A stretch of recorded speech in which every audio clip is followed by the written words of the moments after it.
One missile strike on a suspected cartel boat in the Caribbean has now unraveled into one of the biggest national security scandals of the year, if not the 21st century. We've got congressional investigations, Pentagon infighting, and even a four-star admiral being pushed out of his job early. So how did a single blown-up boat trigger this kind of Washington meltdown? Well, make sure to like, subscribe, follow, and comment because we're about ready to dig in. Let's rewind the clock all the way back to September 2nd. U.S. forces targeted a vessel that the Trump administration says was tied to a Venezuelan cartel. The first strike destroyed the boat, but when two survivors were spotted clinging to the wreckage, a second strike was launched. That second hit is where everything got messy. Critics call it illegal.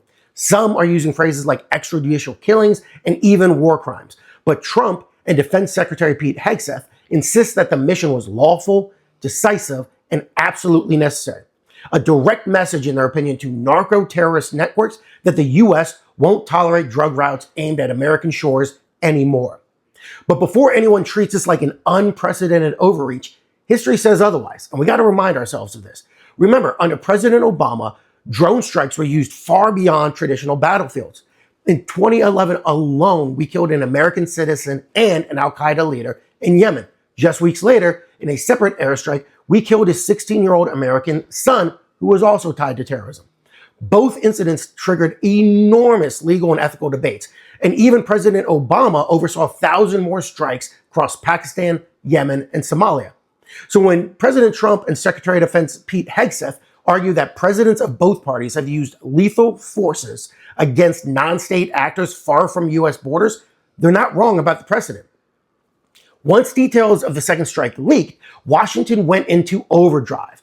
Congress demanded surveillance footage, operational orders, and legal justifications. Republicans and Democrats both want answers, a rare show of unity driven by very different motivations. Some lawmakers argue that survivors pose no threat. The administration counters that survivors were able to call reinforcements, recover the drugs, or rejoin cartel operations, meaning they remain hostile actors. Trump says he has great confidence that Hegseth never gave an improper order. Hegseth says the operations are lawful, effective, and already reducing cartel activity across the Caribbean. But here's the twist. This is kind of shocking because it sent shockwaves through the Pentagon. Admiral Holsey, the four-star commander in charge of Southern Command, was asked to resign months before his term was supposed to end. According to Pentagon officials, Holsey raised early concerns about the legality of the boat strike campaign, and tensions with him and Hegseth have been building since Trump's inauguration over operational speed, the Panama Canal plans, and even suspicions of leaks. By mid-October, Hegseth told Holsey to step down. To critics, it looked like retaliation. To supporters, it looks like enforcing unity of command during a high-stakes mission.